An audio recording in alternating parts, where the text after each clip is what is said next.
I'm pretty sure that we have a lot to learn from Norfolk. It's been pretty impressive to see their story as well as many of the others that have been expressed today. And it's actually pretty intimidating because no matter how much I think we've made in the way of progress, there's obviously some really phenomenal work that's taking place across the country. And so we have in Southeast Florida been very eager not only to advance our own efforts regionally, but also to reach out and try and enhance some of those cooperatives, those collaboratives where we can share more information and jointly accelerate our respective planning efforts and hopefully bring more resources to these issues as we've seen that there is a great need. I didn't have a great deal of time to put my thoughts together as eloquent as a way of I would have liked, but what I have done with the presentation today is really sought to just provide an overview as to the Southeast Florida circumstance, how we came to work together as a region, what our process has looked like, and where we're going from here. I'm sure that there are many key points that I would like to express in the story that I probably won't have a chance to recollect in our short time together today, but I hope there will be opportunities for follow-up outside of this. But really a great symposium, and I certainly congratulate Bill on putting that together.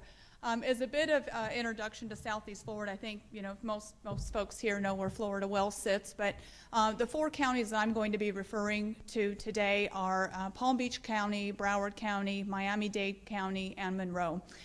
Jointly, we have a population of about 5.8 million residents. Approximately a third of the state population. We're a highly developed coastal community. We spoke about built-out communities. Broward County is entirely built out. There's nowhere else to grow. We're sandwiched between the Everglades to the west and our coastal Atlantic to the east. Miami-Dade has quite a bit more in the way of rural agricultural area. Monroe County is very much constrained by their Keys circumstance. So in many regards, we don't have much in the way of exit except to the north to where all of you sit.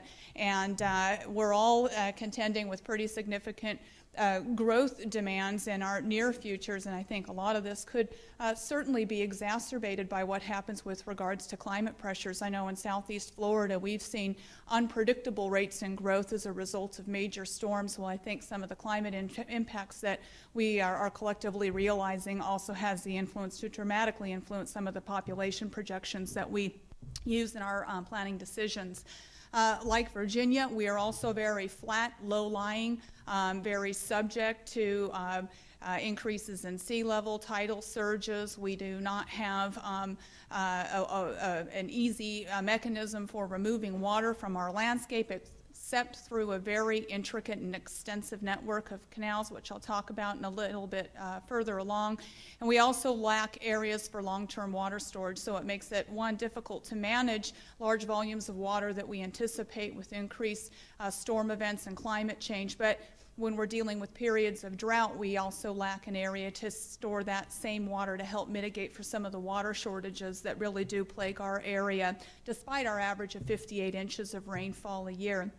And we also have a number of natural resources that are not only of importance to our local economies, but also our national treasures, including the Everglades, Florida Bay, our coastal reef systems that are the basis for very important fisheries as well as recreational and economic opportunities. Within our region, we have 108 cities, 3 major international airports, more if you count some of the smaller airports in our region as well, 2 major seaports located within Broward and Miami-Dade. These are major cargo ports, cruise ports. A lot of our petroleum product ends up coming in through this portion of our country. Military bases in Monroe County and in South Dade, and as our population accounts for about a third of the state, we also produce about 1/3 of the state's gross domestic product. So it really is important not only to our communities what happens in Southeast Florida with respect to resilience and our ability to help insulate from extreme economic losses associated with climate impacts, but it's in the state's interest and I think in the national interest too when you think about how much of our total domestic product is generated in our coastal communities. The entire nation, of course, has a great deal invested in terms of being able to be assured of the long-term economic viability of our coastal cities and counties. And we are substantially growing. Many of you are probably familiar with some of these very significant public investment works projects that are taking place in both Broward and Miami-Dade counties, major expansions to our ports in preparation for the larger ships, and we have also the major investments in our transportation networks, and some of these are being undertaken today through significant public-private partnerships as a mechanism for investment. This is an area in which we're anticipating a lot more in the way of a strategy for trying to advance many of our water supply projects as well as coastal resilience, because the numbers shared today, $1 billion as part of a resilient strategy. We've got existing water supply projects that in a county alone are estimated at about $1 billion just in Broward County in order to meet some of the legislative requirements that have come down through the state process in the last couple of years. So what are some of the things that make Southeast Florida particularly vulnerable? Like many of our communities are substantially aware of the threat of sea level rise from the coast, but in Florida we also have the difficulty of trying to mitigate for sea level rise impacts that will come up from the south and in behind us. So when we think about the Everglades, and let's see, is there a pointer on here? I'm not sure. So, well, I'm trying. In any event, water will be able to move up through the southern part of the tip of Florida and actually cause flooding on the backside of our county and the inland portions of our communities, as well as our having to contemplate the impacts of sea level rise in the coastal areas. In addition, we do have extremely dense coastal development. I'll show you some of those numbers in a bit in terms of the estimates of the real estate that's at risk. We have an extremely transmissive aquifer. So I think a number of individuals here have probably heard about how Southeast Florida is different, but we don't sit on granite, we don't sit on basalt, we sit on limestone. And so while we may be able to construct a large 8-foot wall to head off sea level rise, the water continues to move underneath our feet, up above, and rise to encounter the surface several blocks and even miles inland are some of the predictions. So we're in the midst of going through some very advanced hydrologic modeling in order to ascertain just how much does the porosity of our aquifer influence the extent to which we can be successful long-term in our adaptation strategies. And again, like Norfolk, where water is this great asset, that's true for Southeast Florida, but it substantially shapes our community, but it also creates one of the greater hazards for us as we look to the future. And some of the examples are shown here. The vulnerabilities we have include storm-related flooding, with more intense rainfall events, as well as storm events with high wind. We'll experience greater beach erosion, which is a problem today, severe wind and damage. In our coastal environments, we know that even with small increases in wind speed, you see exponential increases in economic losses. Water shortages, we already have about 20% of our coastal well fields that are vulnerable to saltwater intrusion. This is our highest quality water. It's also where we require the least amount of treatment, so the loss of these well fields is very significant as we have to move to new treatment infrastructure, and of course that's more energy intensive and counters many of the mitigation strategies that are also part of our long-term planning efforts. And then there's a number of questions with regards to how sea level rise impacts will affect Everglades restoration, which is, of course, the basis of a $12 billion restoration plan. But Everglades restoration, in the end, ends up being one of the more significant ways whereby we can protect our water supply, because it's about recharging and holding more water within the natural system. And we oftentimes talk about fighting water with water. This is what creates the freshwater head that pushes the salt water back. And then the preservation of our coral reefs are a major mechanism for mitigating for wave energy and beach erosion. But with climate change, we know that the changes in ocean acidification end up also creating yet another strain on the reef system. And so there's all kinds of questions about what our environment's going to look like as we move forward. But these aren't questions that are specific to Broward County. We're all addressing these along the coast, and as a result, many of the counties had already begun to develop climate change task forces, begun to work on sea level rise projections, begun to address vulnerability maps and analyses, but none of this was being coordinated, so we had extensive teams of staff and resources and energy that was being invested on a county-by-county basis while we're only within 30 to 40 miles of each of our neighboring counties. And this really only became most evident when our elected leaders and some of our staff were up in Washington, D.C. when we were anticipating a big energy bill and wanting to make sure that climate issues didn't get lost in that conversation. And as a result of the dialogue that was happening in D.C. and the conversations with the congressional leaders, it became clear that we needed to better organize, come forward with more consistent planning tools, and recognize that we had a lot more in common than what was being depicted in our sharing of our efforts at that point in time. And so there was an agreement that we would come back to Southeast Florida, convene a regional climate leadership summit, bring together all of our elected officials from across the region to have this conversation about climate change. What does it mean to our region? How can we better coordinate, and where are the regional activities that could be undertaken that would accelerate our planning processes and also be much more efficient, and where could we take advantage of shared resources? So we held the first summit back in 2009. I think it was well attended. We had a great deal of energy that came to the conversation, but what was most significant was the key deliverable from that summit, and that was the unveiling of the Southeast Florida Regional Climate Change Compact. And this compact was a voluntary agreement among the 4 counties of Southeast Florida, a bipartisan document with bipartisan leadership across the 4 counties to collaborate in climate mitigation and adaptation planning on the regional scale. It committed us to a number of different things, including to work collaboratively on climate and energy policy at the state and federal levels, to cooperate in the development in unified planning tools, including a unified sea level rise projection that we would then utilize for all of our planning activities, in the development of a methodology for mapping vulnerabilities and quantifying and making assessments about the losses, and also on greenhouse gas emissions to develop a regional baseline and then begin to prioritize our investments in mitigation based upon the relative contributions to that baseline throughout the 4-county area.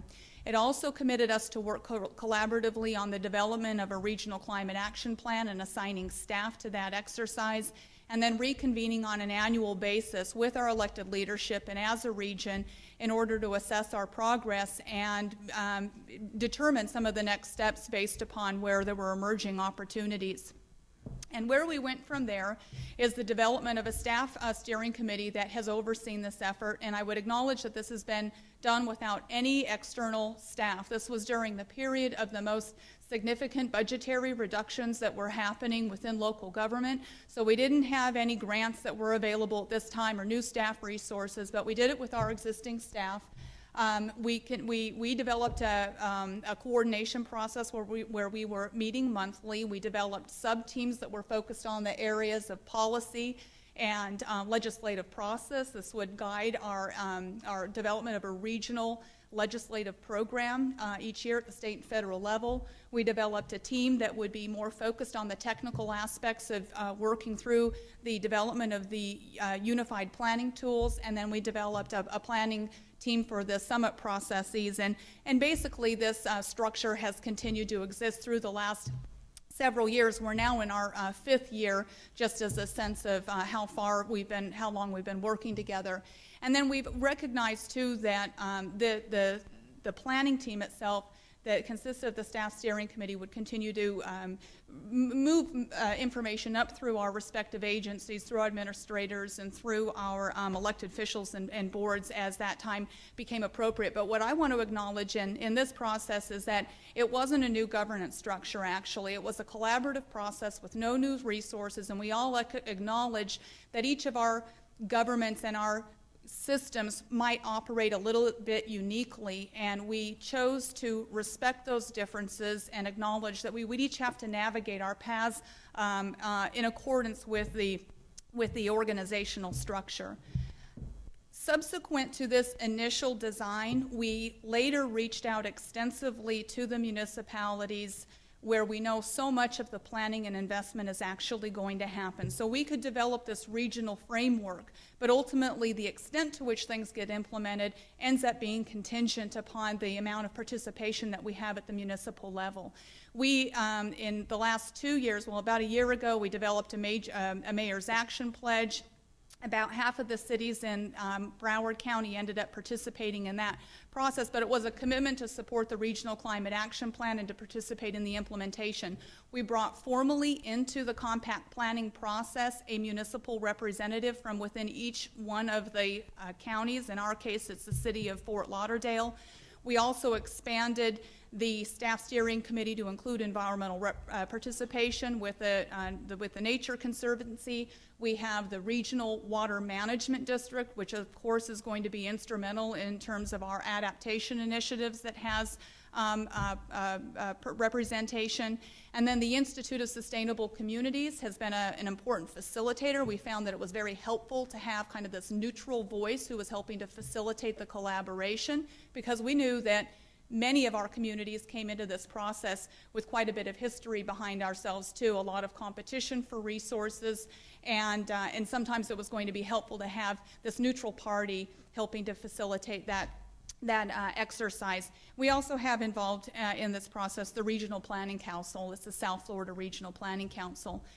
And what we found was that by working together as a region, it made it much easier for the entities who had expertise and resources to come aid our process. Had we been working individually with 106 different cities, or even as the 4 different counties, we wouldn't have been able to garner the attention of NOAA or the Department of Transportation or the USGS to allow the same level of technical support to each one of these communities. But when we came together as a region representing, nearly 2 million residents and having the collective will of our elected leaders behind us, we were able to gain quite a bit in the way of support in our process. And I have to say that through the academic institutions and through the federal partnerships, it was this investment of technical support and services that served to really accelerate the process for us. They helped in the development of a regional greenhouse gas emissions baseline, as I mentioned. Here we developed a unified sea level rise projection. We utilized, in the end, a methodology developed by the Army Corps of Engineers that was adapted, recognizing that most of the investments that are going to happen at the scale of regional governments are going to happen within the next 50 years, and that there was a great deal of uncertainty at the time about the extent of sea level rise that we would experience in the 2100 time frame. So as a result, we chose at this point in time to bracket the planning to the 2050 horizon and utilize the 9 to 24 inch sea level rise projection for our regional planning processes. I want to share that subsequent to this, all 4 of our counties are now integrating this and other guidance into our respective comprehensive plans. Broward County has formally integrated the 9 to 24 inch projection into our comprehensive plan, and we've also inserted this information into our countywide land use plan. So again, while we have the regional process, it's very dependent upon each of the communities then beginning to integrate it into our respective planning processes, whether it's local mitigation strategies or post-development, post-disaster redevelopment plans, water supply plans, transportation plans. We've acknowledged the importance of these long-term planning processes to actually arrive at implementation. And then we also worked with NOAA in order to develop a uniform or regionally coordinated digital elevation model and the methodology for mapping vulnerability, and then went through an exercise in quantifying the extent of economic losses among the types of infrastructure across the 4-county area. And you can see that the numbers presented here, for example, in the area of Broward County, we project with the 3-foot increase in sea level rise, that we have about $7 billion in coastal infrastructure that would be impacted, and $15 billion for low-lying Monroe County. So these were fairly significant numbers, and we went through this assessment based upon schools, parks, streets and railways, hospitals, and the like. Once we had completed the technical process in terms of developing the tools and then going through this economic risk assessment, we then set about actually developing a regional climate action plan. We went out in the community, we solicited the participation of planners, consultant engineers, local government officials, educators, academics, etc., to participate. We convened 3 different work groups initially and then expanded to include agriculture, but we basically organized around the subject matters of the built environment, transportation, and land and natural systems. And this group would be the group that would ultimately help us develop the recommendations that would make it into the action plan, and then also work with us when we went through the public vetting process. We completed a draft plan that was unveiled in 2011 at our 3rd annual summit, and actually completed the plan at the conclusion of our 4th year of having, at the end of the 3rd year of having worked together. It reflected the collaborative input of about 130 different community members, detailed recommendations across 7 critical planning areas, including sustainable communities and transportation, water infrastructure, energy and fuel, risk mitigation, policy and public process, and natural areas and agriculture, I think, completes that. We also developed an implementation guide that details the types of partners that would be pivotal to implementing the recommendations, the resources, whether there's a policy or legislative fix that's needed in order to be able to implement a recommendation, and recommended timelines. And here's the detailing of those subject areas that I went through. And so why is this so critical to our region? Well, like many have already expressed, we see the impacts today. The businesses are seeing the impacts today. Our residents are seeing the impacts today. Even in the absence of a rainfall event, we have individuals in the most high-end parts of Fort Lauderdale where commercial activities are being undertaken, and as a result of extreme high tide, are having claims submitted on the order of $50,000 because they've had 2 feet of seawater at their door as a result of high tide and maybe strong prevailing winds. But we see inadequate seawalls, massive flooding where you can no longer distinguish between the canals and the roadways.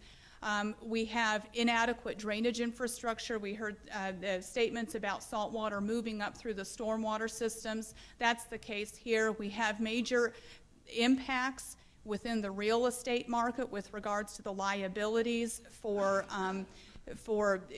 the individuals as well as the potential buyers. Here again, a stormwater management system where seawater is completely inundating the roadways.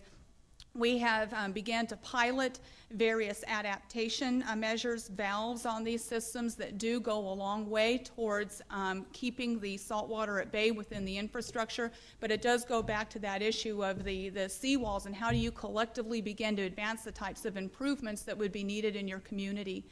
Other limitations exist with regard to the way we manage water. We have in Broward County about 1,800 miles of canals that are part of our drainage and water management infrastructure, but the ability to provide the flood control for the inland communities is totally dependent upon the ability to discharge at the coastal or the terminal end. And where we have extreme high tides, where we have strong prevailing winds, already today there are times when we can no longer open the floodgates and provide flood relief for the communities that are inland because it would allow salt water to move into the canals and then would impregnate the aquifer with salt water, thereby compromising our potable water supply. So there is a very thorough understanding about the limitations of the system today, yet there's not the type of collective plan nor availability of funds to undertake the type of reworking of this system that was a major flood control project involving the Army Corps of Engineers in our water management districts dating back to the 1940s, where sea level rise was certainly not contemplated in that design. You can see the extent of the water management network. This is just in Broward County, and how under these extreme high tide events that you simply don't have the capacity for discharge. We have inland communities that during a normal rainfall event, even outside of major flood infrastructure with primary gates, the simple ability to move rainwater off the landscape was compromised, and neighborhoods sat inundated for several days just with you know, a characteristic 5-year storm. But this is another type of example where we had a community up in western Palm Beach, and with a 1 in 100-year flood event, they got about 16 inches of rainfall. This community was unable to discharge into the primary canal network because of the lack of infrastructure. And it really foretells of the future of Southeast Florida if we don't begin to make the types of investments in our system that will deal with these these impacts today, let alone the exacerbated conditions that we'll be experiencing in the coming decades. We too experienced impacts of Sandy, certainly not like we saw observed along the northeast coast, but here we saw the passage of the storm. Yes, we lost quite a bit of sand, felt that everything was well in order, and then 30 days later with an extreme high tide event and just onshore prevailing winds, ended up having a collapse of several blocks of A1A in Fort Lauderdale, which is a major evacuation route for hurricanes within our community. And you can see what this looks like. So we're lacking a lot of the coastal resilience measures that we know really have caught the community up in the Northeast and are now becoming more aware to us down in South Florida. And I would note that in our region we've had a pretty strong resistance to the establishment of dunes, and it was because of the Northeast experience that we're seeing dunes now being actively integrated into our beach nourishment projects. And where are we moving forward today? I wanted to note just a couple of the things and where we're really being able to make advancements because of the regional approach. In the policy arena, we were able to move forward with an amendment to the Florida state law to integrate the concept of adaptation action areas into the Growth Management Act. This is a designation that's designed to allow local governments to begin to prioritize infrastructure improvements and align funding to address sea level rise infrastructure improvements. And we have a number of pilot projects that are taking shape today where communities are making those designations. We're doing advanced hydrologic modeling to better assess how the aquifer interplays in the impacts of sea level rise. We've had a number of pilot grants that have come to the community that have been organized around the Regional Climate Action Plan and its implementation. And the 4-county process is now setting the stage for a broader regional effort, which is a 7-county 50-year planning effort as part of 750, which was a HUD sustainability grant that came to the region, with climate resilience being one of the primary elements in that grant. And we are working with many of the individuals that are identified here in sharing information across our own county and abroad with regards to how regional efforts can help organize resources and accelerate planning processes. And I think that the model has served, we've had a good model here in Southeast Florida. And just again, concluding with this, last year we celebrated the 5th Annual Climate Leadership Summit. It was very well attended. We had the support of the business community. It was co-hosted with the sponsorship of the Broward Workshop, which represents the 100 most prominent CEOs in Broward County. And I think it is a demonstration of the fact that our business community is well aware of the need for very significant investments in infrastructure in order to create a more predictable and viable economic future for our region, for their investments, and for the employees who need to support all of the economic activity that ends up being so pivotal in Southeast Florida. So with that, I'll go ahead and conclude and thank very much for the opportunity to share the South Florida story. Thanks.